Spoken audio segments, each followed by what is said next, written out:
This week in 40K.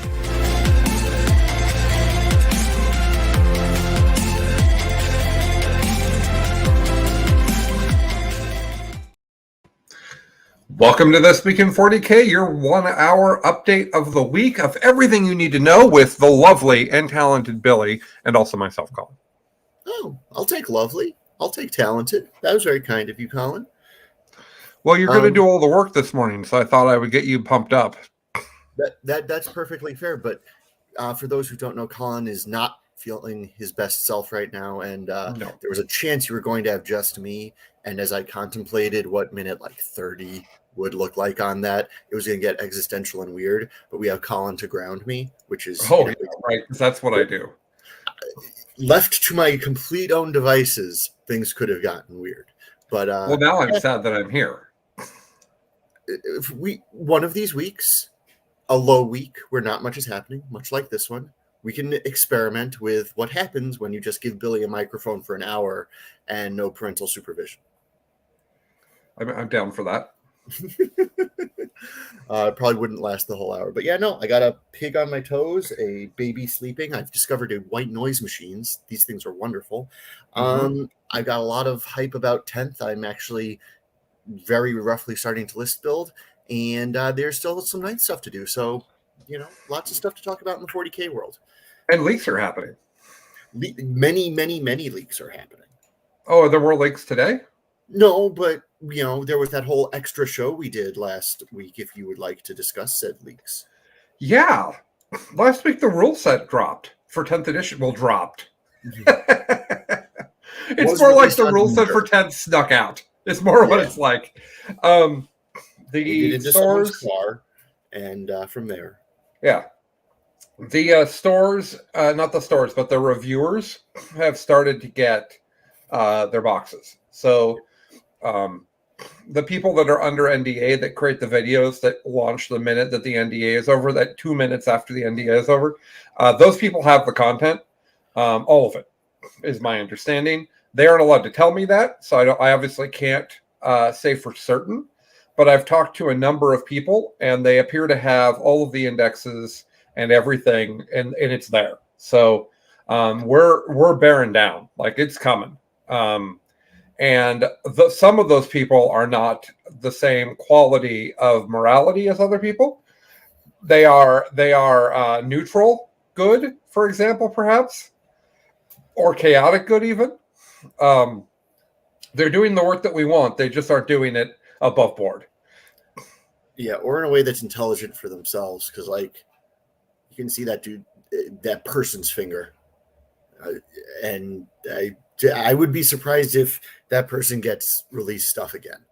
So much as I always want everyone to break their NDA, maybe just with me, you should never break your NDA, even if it's just with me. You should never break your NDA of any kind with any company. That's not necessarily true. There are some forced settlement NDAs that you should absolutely break, largely because they're unenforceable. But this is in no way constitute legal advice, and I want to make that very clear that this is not actual legal advice. We should move on before I get myself in trouble. I was going to say that if you guys haven't watched it, the Last Week Tonight with John Oliver, where they talk about timeshares, is fascinating. And the legal shenanigans that the timeshares get away with in their contracts is hilarious. Like their business model from start to finish is tricking people. Yes. And you guys should watch that. It's really, really quite good. Anywho, on with 40K. 10th edition on the way, as Billy said. We are going to talk almost entirely about 10th edition. There were 3 tournaments. Do you guys want to even hear about lists? Like, we could talk about them, but are you are you invested? Are you changing? Are you going to tournaments? Are you changing your list? Tell us. Comment in YouTube. How much do you care about 9th edition at this point? Because I only care about 9th edition for you all, the people. That's the only reason I care. I know there's a chunk of people geographically around me who care about it through this weekend because BAO is this weekend, and that's the largest local tournament that most of my friends get to go to. Okay. I have a 6-week-old baby. She'll be 7 weeks old at that point. I do not get to go to that tournament, continuing my 5-year-long streak of not getting to go to that tournament. But after that, I think basically everyone is getting on the 10th hype train. Based That was on, my hype train. yes, based on what I believe they won't have to wait super long. Billy's over my bullshit, and No. Sorry, there's a baby that's fussing. So Colin, the hype train, who does toot. Yes, we shall toot. We shall be in 10th. Would you like me to talk to the people while you go check on your baby? No, she's fine. She's like literally right there in my line of sight, and I can hear Okay, her. Good. I'm going to be a responsible parent. We'll see. So there is a number of tournaments still happening in 9th, actually. What else? So there's BAO, and then the following weekend, let me see if my math is right on this. Yeah, the following weekend after BAO is two things that are interesting to our audience. One is the team tournament in Kansas City that GW is running. Oh, right. Or is it FLG? I guess I don't know. Someone is running the Kansas City Open, and it's a team tournament. I wish I was going to that. I love team tournaments. I know that Art of War is taking what you can only call the dream team for those that are old enough to remember basketball from the Olympics. They are taking a team that will win. Yes. But team tournaments are still great. I think that team tournaments, I was thinking about this last night, actually, Billy. I think that team tournaments suffer from the how many superstars did we get on our team problem. Whereas in singles, someone might overtake the better player through whatever reason. They might have a bad matchup. They might lose a game. They might play bad. GW is doing the KC tournament. That's what I thought. Thanks, John. So I think that that's really interesting. I completely agree. The more time I've spent looking at results from team tournaments, the more it looks like it is team pairings, team composition and pairings, and less the play on the table. Like that strikes me as where most of the game is won. It's everything for sure. But I think that if you, and this is, I always use the NBA as an analogy, but I think you sassed me last time I did. No, you can try. Well, I'm not a basketball guy, but my understanding of basketball is the team that wins is often the one that has the most superstars. It's the lowest variance of the major sports, and yes, that is broadly true. Okay. So I think that's a little bit of a problem with team tournaments, but I don't think it's a problem for 80% of the community. I think that the people that are trying to win the event probably don't think it's great that Art of War keeps taking the best team they possibly can. Whatever. I want to see them win. Yeah. Also, it's got Alex McDougall on the team, and I love Alex. Alex and Kazra, who are both on the team, are actually stopping by my house on the way to the airport, if anybody wonders how weird my life is. Okay. We're going to hang out. I think they're staying the night here, actually, because it's really, the travel for them is brutal.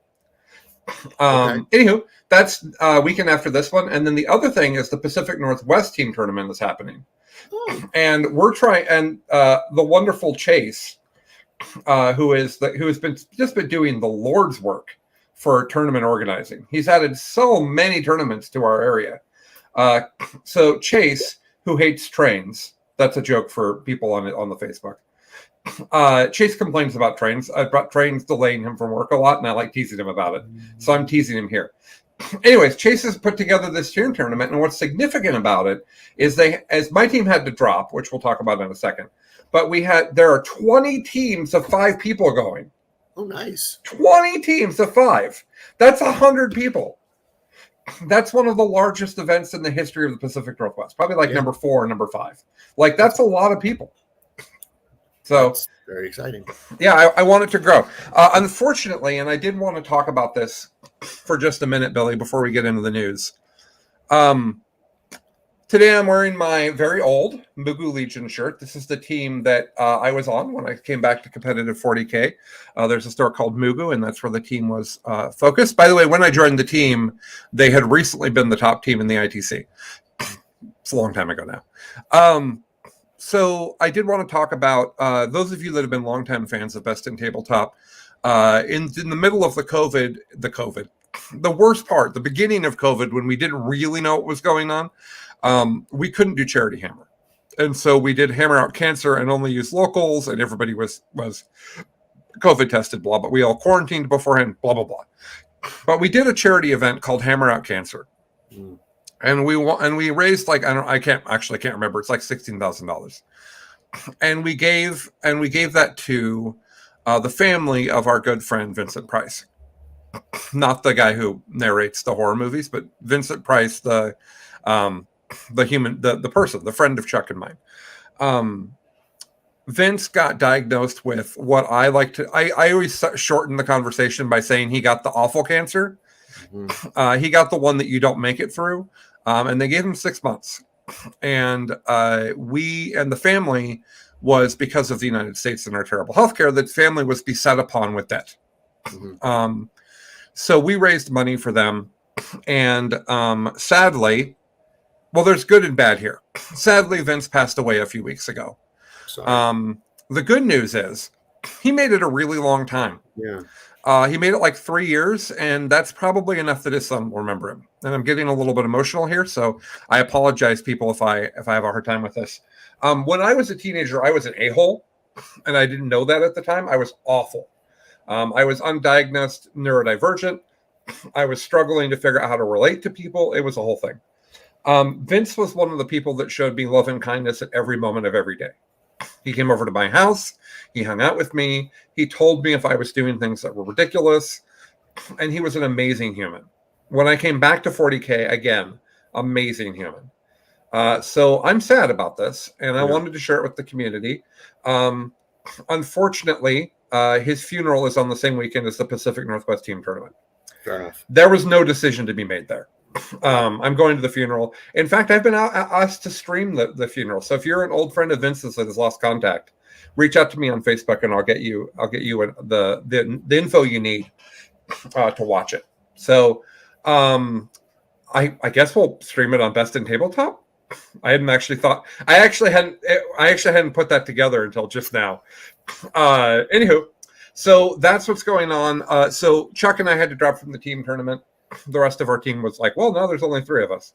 So I am now not playing 40K till 10th. That's where I'm at now, which is fine. I've put together, we're just talking here because we don't actually have an hour worth of content today. I have put together a weekend of gaming for for when 10th comes out.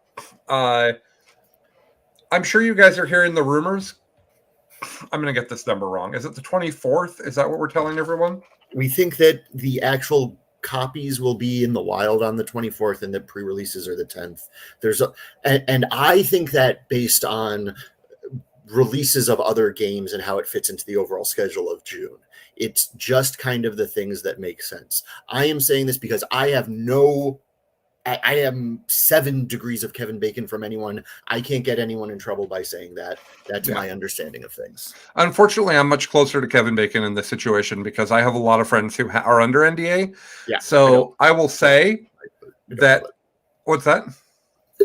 It's entirely possible that your friends who are under NDA, I would also consider my friends, but they are not close enough friends that they have shared with me that they are under NDA. And so they're actually not allowed to tell us that they're under NDA. I didn't realize this. So everybody knows that John Lennon is under NDA because he's from Art of War. So I don't think I'm cheating anything there. But what I asked John is, hey, John, do you know things that you're not allowed to tell me about? That's the only thing I asked. I didn't want him to break his NDA. I wasn't going to be like, what are the points on the avatar? Which is one of the main things I want to know. So John said, I can't tell you that. And I questioned somebody else, and the NDA actually says they can't say they're under NDA. I don't think that's actually a thing, Billy. Let's not give legal advice, but I've signed a lot of NDAs in my career, and I've never read one that says you can't tell people you're under this. Yeah. Super top secret NDA. I just want to see it. I would be fascinated to see the document. Yeah. Anyways, John didn't tell me anything. He said, I can't tell you that. He can't. So, anyways, it's the 24th, folks. That's not from John. That's not from any of my other friends that are on NDA. It is well known. Okay. Yeah. The supply chain is churning and preparing for it. That is impossible to hide. Yeah. I had a friend reach out who is literally doing the shipping of the Games Workshop boxes in the United States. Like, he's involved in that supply chain. It's the 24th, folks. So we are almost exactly a month out. That weekend, I'm going to have people over. The TNG guys in Portland are going to have people. First of all, we're going to try to have the TNG guys come up so we can all be in one place. That may not happen, and if it doesn't, we're going to alternate off streaming with them. So my group in Seattle will stream 10th edition, and then we'll go dark, and then the TNG guys will stream, and then we'll come back and stream. And between the two of us, we'll stream throughout the weekend. I'm sure Art of War and everybody else will be doing it as well, but you can watch them later. And there's not going to be any such thing as too many stream games of 10th. Yeah, for a long time. Like we're going to do stuff like put aside the Tyranids for a little bit because everyone's going to be playing them because of all their new amazing models. We're going to play like the other stuff, the stuff like all of the other factions that won't have the same hype as all the new model guys. So that'll be happening the Saturday of the 24th and the Sunday of the 25th. Let's get into our top story. Okay. Why? Did you say, oh? No, I said okay. Oh, that's not the way it came across. Okay, and I scratched my beard. Our top story.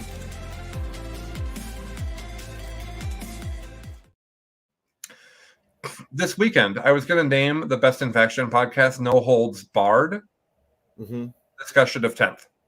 And I sat there thinking, no holds bars? No holds barred? No holds barred is actually what it is. Yes. And that's weird. But it did remind me of the movie from my childhood with Zeus and Hulk Hogan. And Zeus had I think his name was Zeus, and he had the golden bracelets and he'd cling them together. This is WWE before when it was WWF. And that movie was called No Holds Barred. Okay. Anywho, that's my top story. I found out that it's No Hold Barred. No, I just thought I would share that because it's a weird thing. What's our actual top story, Billy? Our actual top story between last week and now is most of the rules for 10th are in the wild, and go watch the show Colin and I did last Thursday for our takes on it. You can find it on our podcast stream at Best in Tabletop, wherever you find your lovely podcasts. You can also find it on YouTube, where you are currently watching this potentially. Yes. Go ahead, Bill. And so that's the long version. Since then, the way my thinking has gone is that between 8th and 9th, core gameplay didn't change a lot, but the missions changed pretty radically, and that's how we got refreshness. This time, I bet my total guess, is that the missions will feel similar enough that that's not the freshness, but the way the rules are changing, we'll know how to play, but a lot of the muscle memory we have of how the game works is going to change, just in terms of this unit interacts with this unit in a way that I'm used to. It's not going to anymore. No, it's pretty different. Yeah. Yeah. There's a lot of jank that we aren't used to in the rules. We're used to jank, but there's different jank than we're used to. And it's going to take a long time to figure all of that out. Like, as a reminder, we were well into 8th before we discovered hugging.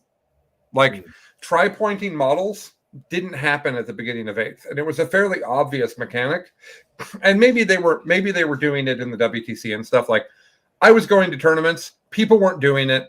Mitch was wrecking people with like 75 hellhounds. As soon as people figured out how to wrap hellhounds, Mitch's list fell apart. Like, literally a story.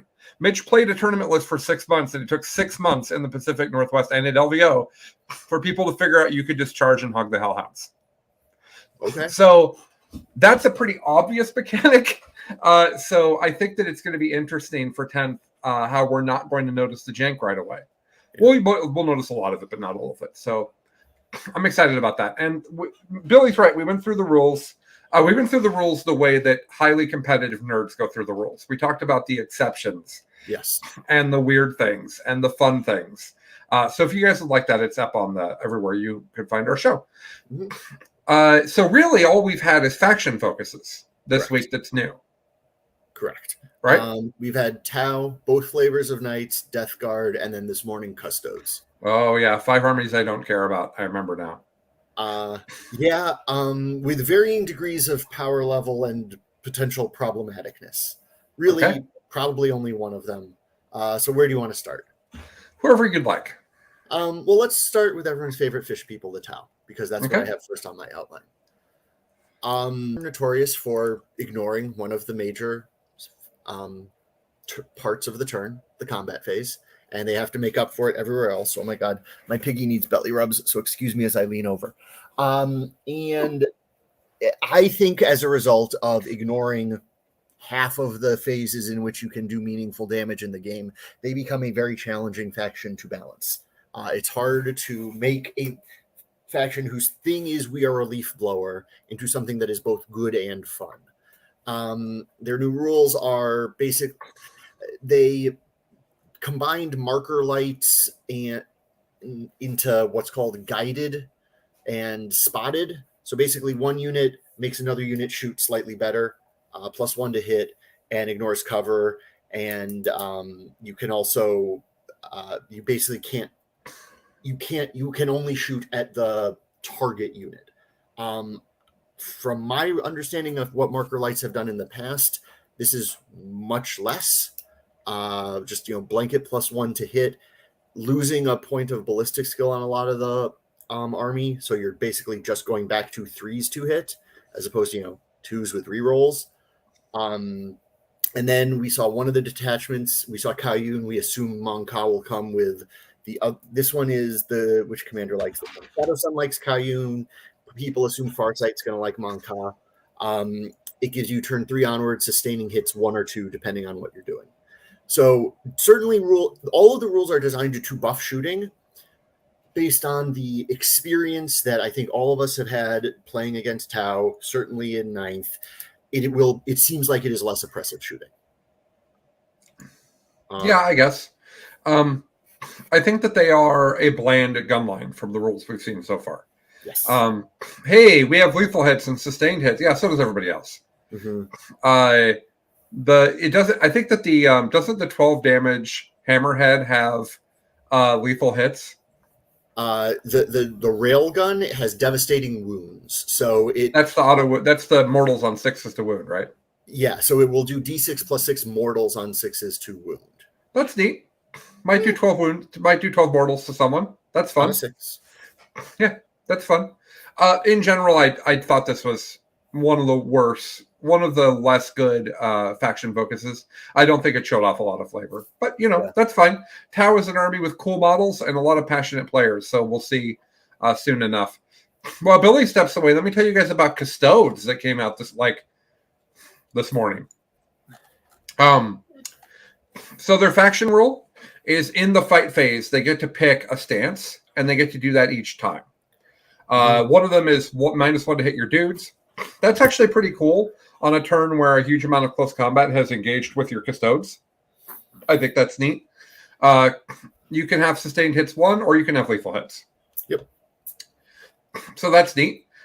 Their army-wide thing is that they have a 4-up field of pain against mortal wounds. I don't know if that's as relevant as it used to be. One of the things that I was talking to Chuck over the weekend about, what was I doing with Chuck? Oh, we were doing Biff Pod. I was like, Chuck didn't come over this weekend. One of the things that Chuck said loaded onto the podcast feed, by the way. What's that? You guys need to get that loaded onto the podcast feed because enterprising listeners want to listen. Oh, okay. I'll do it today. I didn't realize it hadn't gone up. Anyways, one of the things we talked about is that we haven't seen the Thousand Suns preview. Yeah. And they are the army that is most affected by the change to not having the psychic phase. So Chuck and I are very interested to see what happens there. That army is going to tell us how much a 4-up field of pain against mortal wounds matters, I think. Yeah. Well, so the other place that it's going to matter, and this is another thing that we're going to have to learn, just a new way of thinking of the game, devastating wounds, which is a rule, that's a rule the Hammerhead has. There are lots of ways to turn the damage on your weapons into mortal wounds in what appears to be an uncapped manner. Like right now, Kazarkins are horrible because they can do 18 mortal wounds spread across 3 units. Well, Thunderhammers in 10th have devastating wounds, and you can take units of 10 Terminators with those, with full rerolls to hit, with devastating wounds. That unit could put out like 40 mortal wounds in a fight phase. It's not going to put out 40, but I'm with you. There are ways to give it sustained hits. So you get reroll, you get exploding 6s, full rerolls to hit, full rerolls to wound, with 2 mortals for every 6th wound that you get to, you're going to get a lot of mortal wounds out of that. Yes, that's true. I think mortal wounds are going to be more common from guns in combat. Yeah. But like smite isn't mortal wounds. No. So I don't know what this is actually going to mean. That's all I'm saying. Yeah. Trajan is tanky. He has a 2-up save. Fine.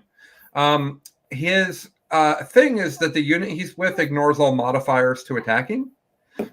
Everything, right? Like all types of modifiers in attacking, hits, wounds. It just says any and all modifiers to characteristics of models or any roll or test made. So they just do what they do. Yeah. That's fine. That's neat. And then he's got Moment Shackle, where once a game during once per battle, at the start of the fight phase, he can say, "I now have 12 attacks in close combat. I have a 2-up invulnerable save, and my unit has fights first." Pick one. Yes, right. Sorry, because all of those would be. Yeah, and now I'm a blunder. I don't know how many points this guy is, but if he's not a lot of points, then yeah, sure. But if he's a ton of points, I don't know. He does also have a 5-up feel no pain, so he has a 2-up, 4-up, 5-up. He is going to be tough to kill. But he only has 7 wounds, and he's only T6. True, and that's another thing with the stratification of wounds is like he's toughness 6, which is more I think than he is. I think he's 5, but like Gilliman is 10. So you're seeing, and that means that a strength 5 attack wounds Gilliman on a 6. I think that sort of thinking is something we're not used to. We're used to monsters mostly being wounded on 5s at worst, and right. And I had 6s. And yeah, and that actually segues me into a thought I wanted to share. Mm-hmm. But before I do that, let me talk about the Lars custodians because they'll help me with this thought. Sure. So bunch of weapons and they deep strike. That's all cool. They do get to reroll the wound against characters, monsters, and vehicles.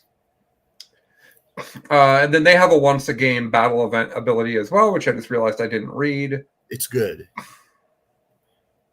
During once per battle at the end of your opponent's turn, if this unit is not within engagement range of any or more enemy of one or more enemies, you can remove it from the battlefield in the reinforcement step of your next move phase setup. Yeah, that's neat. Pick them up at the end of your opponent's turn, place them down on your turn 9 inches away from your opponent. Yeah, that's neat. Yeah. They also have good ability to do objective control. So here's why I mentioned them. Their best weapon is a Castellan axe. It's strength 9, AP 1, 3 damage. Okay, that's their. I don't know if that's their best weapon. That's their highest strength weapon. Hank pointed out to me, Hank, who's been on the show before, and you guys know, Hank pointed out to me that of what we've seen, infantry, guns-wise, close combat-wise, 98% of what we've seen has no game into vehicles. Yeah. None. Vehicles, the real vehicles, Russes, Land Raiders, Knights, all that crap starts at T12. Yep. That's where it's at. So in the best case scenario, without the rerolls, which we'll talk about in a second, these custodians are wounding a knight on 5s. AP1, what? They're wounding a rhino on 5s. Yeah, they're wounding a rhino on 5s. AP1 gets that thing to a 4, whether it's a rhino or a knight. Right. And then you do 3 damage, and 3 damage is cool. But they don't have any of the things. They don't have savaging hits or whatever. They don't have any of those, unless you give it to them through the thing that we talked about earlier. The reason I mention this is I have a concern and a curiosity. Which one do you want to hear first? The curiosity first. Always lead with the good news. The curiosity is, are they overcoming? So the toughness stratification is a massive change. And are they numbing it a little bit by the amount of reroll wounds they're handing out? Are they trying to make it like, I guess I should have done my concern first because it'll make more sense. My concern is that infantry will have no game into vehicles. Mm-hmm. And if you do that, then you have to have vehicles in every army. Right. I'm cool with that, except that Gene Stealer Colt doesn't have heavy vehicles. Okay. Right? Like there are armies, demons don't have heavy vehicles. They have giant demons. Yeah. Are those demons going to have anti-vehicle guns? Like, how are you going to kill other vehicles? How are you going to do it? Like, are you like I have no idea from what we've seen. It looks like infantry is going to fight infantry and vehicles are going to fight vehicles is what the new game is. And I don't like that. But I think they're trying to lessen how stark that is by giving out a lot of reroll wounds. Mm-hmm. I would say that if you show me a data sheet right now that has rerolls on it, I would say there's an 80% chance it's wounds over hits from what we're seeing. Yeah, that is a thing. A lot more wound rerolls than hit rerolls. Which could be because of the toughness stratification, because a lot of the time you're going to be wounding on 6s. Yeah. Like these guys' basic guns are all strength 4, which means that they are worthless into a rhino, which is wild. And that's the main thing that I was thinking about the rethinking how the game works, because I took a very long break from 40K between 5th and 8th. I just didn't play. Life got in the way, just fell off the wagon. First game I come back, I have my Wave Serpent that charges up near an opponent's army, near a bunch of infantry, but who cares, because in 5th they weren't doing dick all to it. And then it gets shot with bolters and punched with chainswords, and my Wave Serpent died. Because strength 4 was like reasonable into a vehicle. And now I have to unlearn that, I think. Yeah, it's definitely not reasonable into a vehicle anymore. I think that bolters might be trash. We'll have to see, but a lot of the vehicles also have many shot infantry guns. And close combat is great at killing infantry. So I don't know that you're going to need strength 4, no AP guns. I don't know that you're going to need that. We haven't seen enough of elves and Gene Stealer Cult and honestly NIDs to really know. Yeah. Okay. All right. That's Custodes. Do you want to do Death Guard or one of the flavors of Knights? I would say that the Knights are, in general, very tough and have big guns. That's basically the takeaway from both of those. The Chaos ones have a really interesting secondary faction bonus. Their main faction bonuses are stupid Aura of Contagion that gets bigger throughout the game and everybody's -1 toughness inside of it. That's Death Guard. Oh, sorry, that's Death Guard. You're right, it is. You go ahead. I slept like an hour last night. Why don't you go ahead? Pick one and tell us about it. The various flavors of Knights, and because we're talking about Chaos Knights, they have basically they're going to make you take a lot of battle shock tests. They have ways to mess up your battle shock tests, and then if you're battle shocked, they're much better against you. They have lots of very big, very scary numbers on their data sheets. All of the numbers that we have seen are very good numbers. We have not seen points, which is the other side of that scale. I think both Colin and I would agree that Knights are probably need to cost more points than they do now for these numbers that we're seeing on data sheets. Right. Even down to like the War Dog chassis, those things probably need to. You should not be able to see like 10 War Dogs on a table on their own, or like 1+7, 2+5. There should be absolutely not fewer models. They are way too hard to kill for that. Yes, and speaking of hard to kill, the Imperial Knights. So Chaos Knights have cool and interesting rules with Battle Shock. Imperial Knights are just, our math is real good. Because they start out with a Feel No Pain. They can make that Feel No Pain be better. They can have reroll 1s to hit and wound. They have just a lot of things that make their math really good. Canis Rex is actually something I think you might see on the table now. Like that was one of the things they previewed, and his numbers are scary. So they're going to be made or broken. I don't know, however you would say that in that context, by points. I also, just as an aside, the way that I've been evaluating basically all of these armies is what do they do against Marines with Gilliman? And I don't know how Knights deal with pick 2 things in their army. You get to reroll everything against them every turn. I think that is going to be a problem for Knights because, like, hi, I'm Desolation Marines, and then I'm Thunderhammer Terminators, and there go 2 your big Knights. I have guided and Doom Knights before. Yeah, it's pretty good. I did it before Core was a thing. Yeah, I am familiar with how good this is. By the way, Core is just gone. Core is just gone, and it's a good thing. It was an interesting experiment that failed. No one enjoyed Core at any point. I don't want to not know what an aura, who is affected by an aura. Yeah. So now it seems like everyone's affected by all auras, but there are hardly any auras. Correct. Yeah.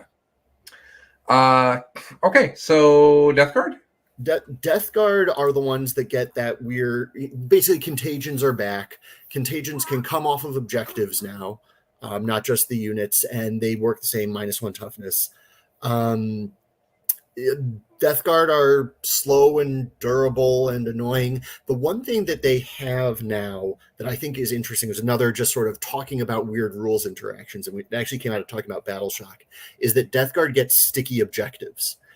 Sticky objectives, I think, are going to be much better, because if you're Battle Shocked now, you count as objective control 0, which means it doesn't matter if you're on the objective or not and no one else is. You're not on the objective. Right, because you're scared.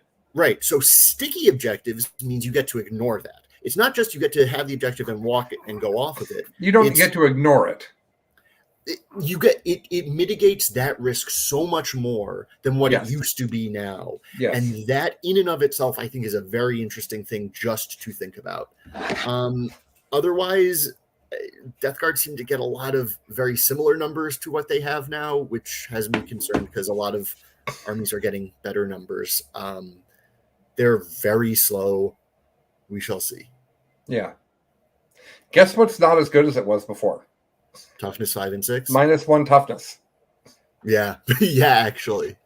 -1 toughness is really amazing against infantry, who I'm terrified for. If my concern was not loud enough, let me say it this way. How are you going to play infantry versus knights? You better be good at playing the mission. Yeah. Anywho, yeah, so -1 toughness is an obnoxious aura for infantry. It is ridiculously brutal for elves. Yeah. It means that in close combat, elves all get wounded on 2s, basically no matter what weapon people bring. So, yeah. Is that all the factions that we needed to cover? That's all the factions that have been released. The only way the elves don't get wounded on 2s is if they're near a Farseer.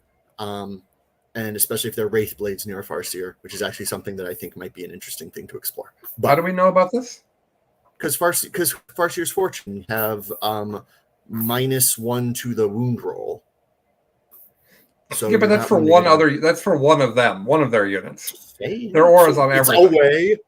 And what is going on with? Oh, you think that Wraith Guard Wraith Guard at toughness 6 with -1 to wound, and assuming they get to keep their 4-up save, that becomes at least something I'm interested in looking at.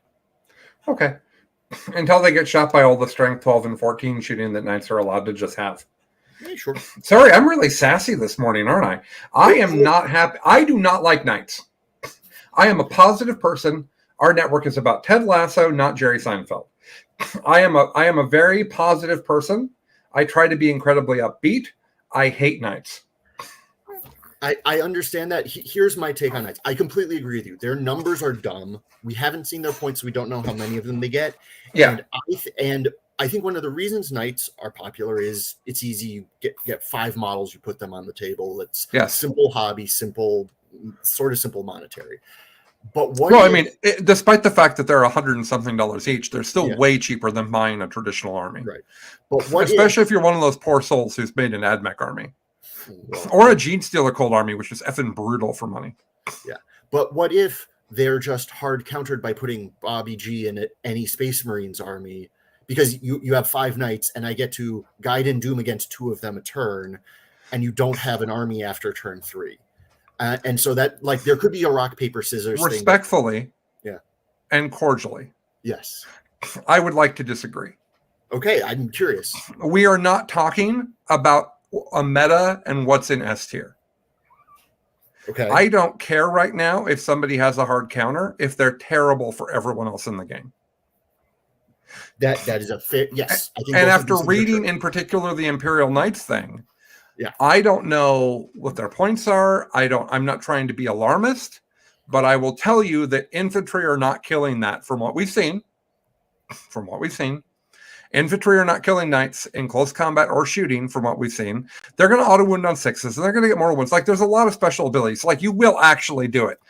But what I'm saying is, it's going to be brutal for a lot of armies to deal with these knights, and they might just wreck you with their million shots and their million close combat attacks. So that's my concern. And the reason I'm being so sassy about knights is the thing that I said a million times. The game is never healthy in a time where knights are top tier. Yes, I agree with that. Okay, that's what we got. Yep. Let's talk tournaments. Let's. Let's, as Hank would say.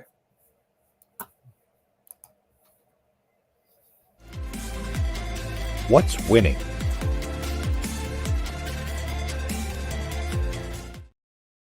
I am really bad at clicking the button. It takes me a long time to find it each time. For the middle of the segment things. Okay, tournaments. There was just one pitch just sailed right down Main Street. I let it go. And for everyone else who has a brain of a 13-year-old, enjoy what Colin just said. Moving on. Okay. I really banged it out. Maryland Open, 2023, 87 players, 6 rounds. I'm going to guess that it was in Maryland? Yes. Okay, great. That's where they keep Maryland.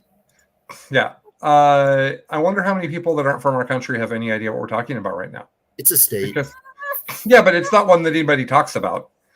Watch The Wire. You'll learn about it. Fair. Yeah.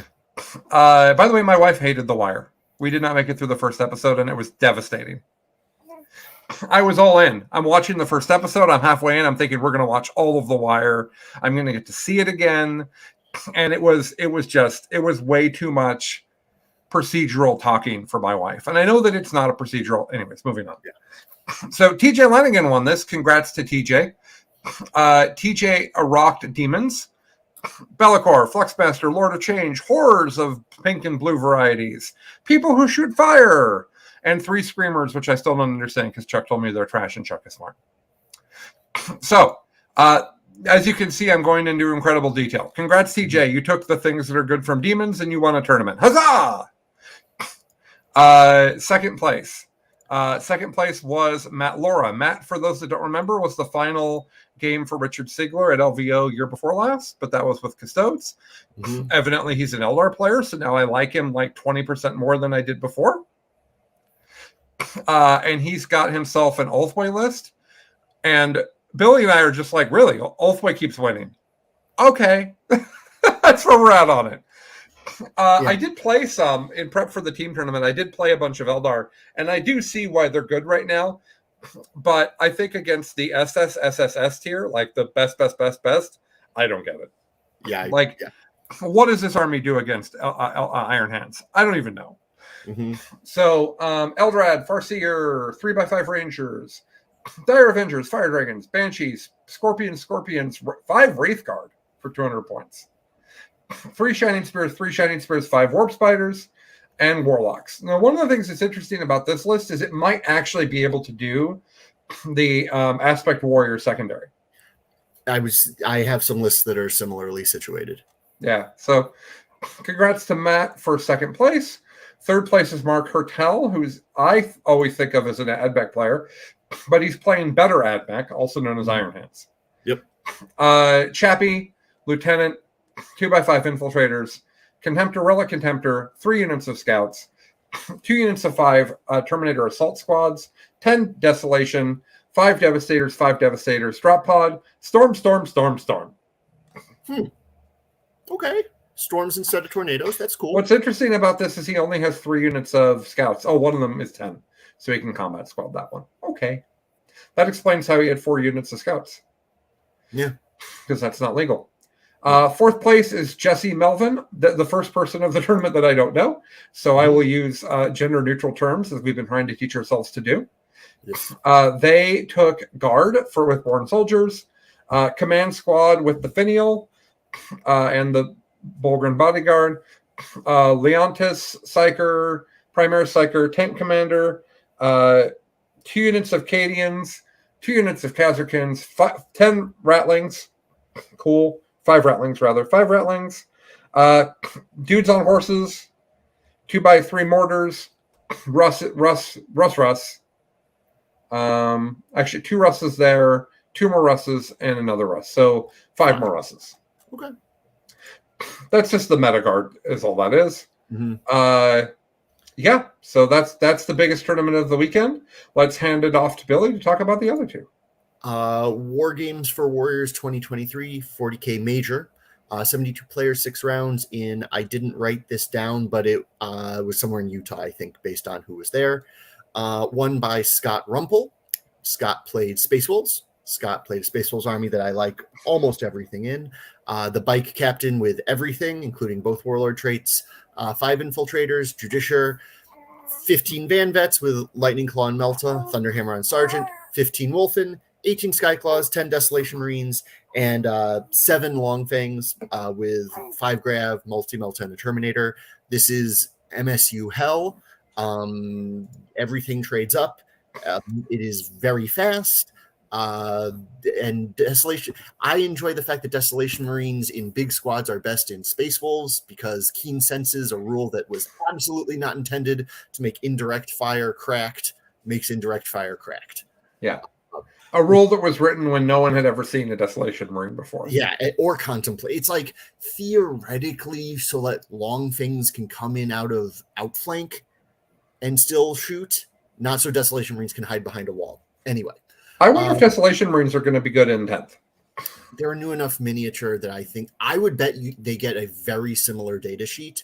And I doubt that they are going to be pointed more than 35 points a model because that's expensive. So yes, I think Desolation Marines will stay good. That is my guess. That is why I'm painting my 10 still. And contemplating buying more. Okay. Yes, my pig can go after that. My life is weird. Thomas Hegstrom took second with Ulthway again. This one's weird. Avatar Eldrad, Bike Lock, Karandras and Jane Czar, a Wave Serpent, 25 Rangers in units of 5. That's 5 units of Rangers. 15 Banshees in 3 squads, 2 squads of Scorpions, and 3 Shining Spears. This guy might be my hero. Yeah. There's jank there. There's some weird stuff there. I would think like World Eaters just sort of run right through that, or Mortars pick it up, or Desolation Marines. But good job, Thomas. Anything that has the Avatar and Eldrad in it. Well, first of all, THO is a great dude. Let's say that right now. Yes. He's a great painter. He was one of my very first competitive 40K opponents. He was playing that list that 8th edition people that are old like me will remember, that had tons of the rule of 3 wasn't a thing yet, and it had tons of the assassin that you can only hit on 6s. Oh, that's annoying. Yeah. It just had a lot of them, and I played it with guard, and it was a hilarious game that I won. But THO is a great dude. Great painter, one of the paint judges for LVO, I believe, and a really good general. We're trying to get him out to Charity Hammer. Oh, for sure. That would be lovely. Yeah, I can see how that wins. I just can see a lot of armies that look at that and don't care about anything it does. Right. That said, the next two more good dudes. Ben Jurek with Goffs. Coming to Charity Hammer this year, and former Charity Hammer alum are the next 2 dudes. There you go. So Ben Jurek brought Goffs, and then, spoiler, Rich Kilton brought Death Skulls. They both brought just a ton of boys in a wide variety of forms. The most interesting thing is Rich Kilton's was Death Skulls. He had 15 Tank Bustas. Otherwise, Beast Snaggas, his kill. No. While we were losing Billy's internet, what I heard there is something knob. That's what I heard. We've lost Billy. I don't think we've lost me. I appear to be still here. But we definitely lost Billy. So I was just going to comment that Ben Jurek is one of the best orc players there is.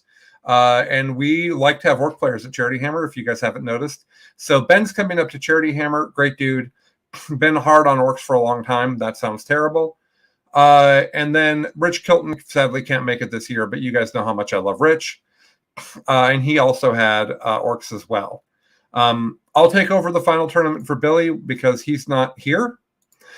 It's the primary objective spring championship. I don't know where it was because Billy doesn't have that in his notes. 57 players, 6 rounds. Zach Kerstetter with Ulthway won. Bike Lock, Flappy B, Eldrad, Bike Seer, 10 Rangers by the Flappy Beast Baharoth.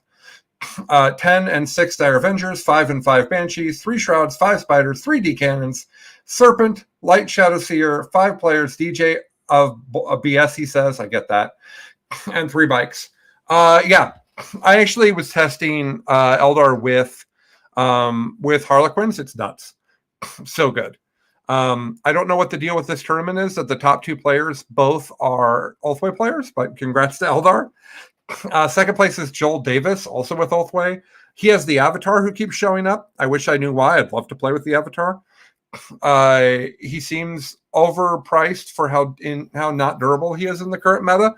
I am every night. I don't actually pray to anyone, but every night I think positive thoughts about the Avatar being good. Every night. Avatar, Eldrad, Farseer, 2 units of 5 Rangers, more Wraith Lords, some Shrouds, a Viper, some D-Cannons, some Wraith Seers. Billy's back. Yeah.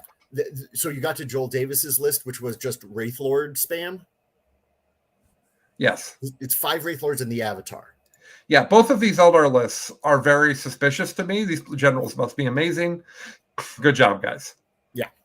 So just finishing up, because I like this list as well, Tom Sagona brought Black Templar, both named characters and another chaplain, Apothecary Judiciar, 5 Infiltrators, 10 Terminators, 2 units of Anvets, 5 Eradicators, 5 Hellblasters.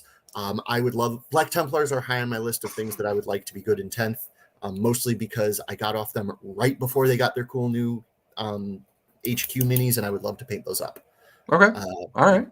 And then finally, another of the Collins, Colin K, Black Legion, exactly what you would expect. Abaddon, Dark Apostle, Master of Possession, Sorcerer, 20 Cultists, Legionnaires, the Multi-Melter Contempta that Chaos guys like, 10 Rubrics with Flamers, 9 Bikes, Spawn, and Raptors.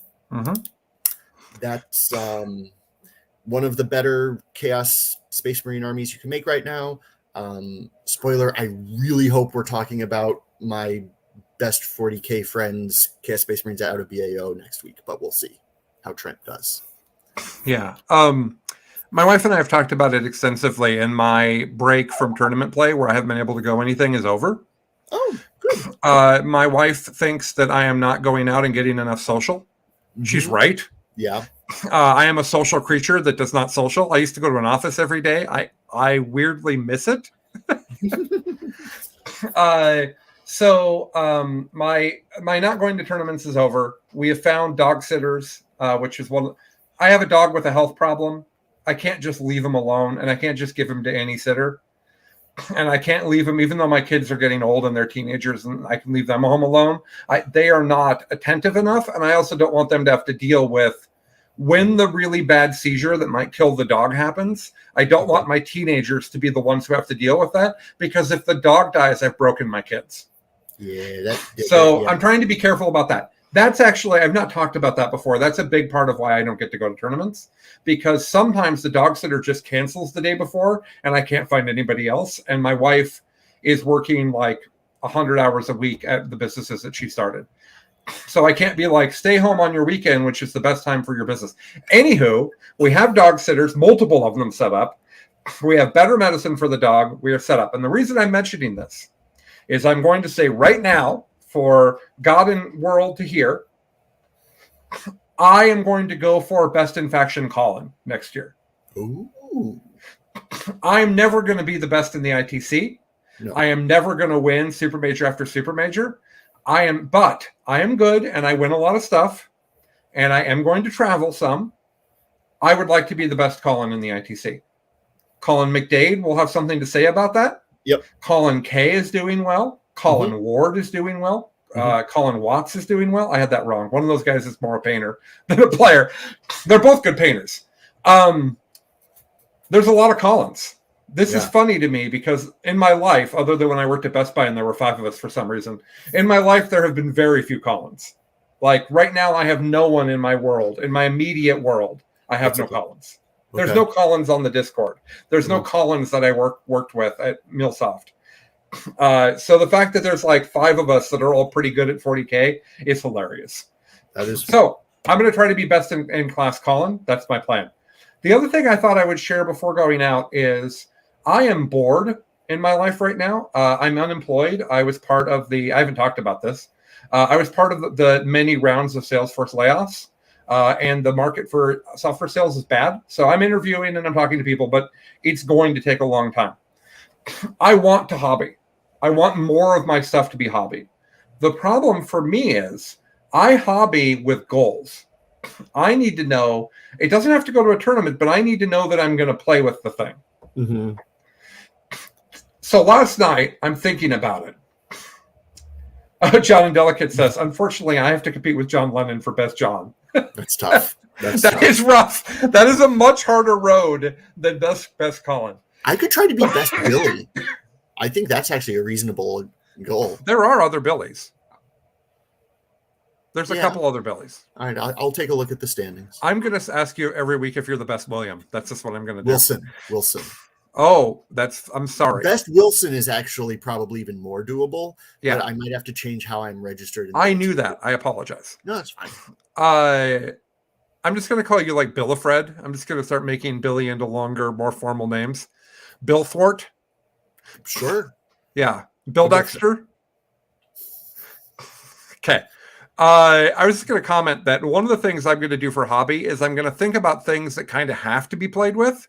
Right. And here's an example. I have not seen Tyranid rules. No one has told me Tyranid rules. I do not know anything about what Tyranids are going to get other than the thing that we saw.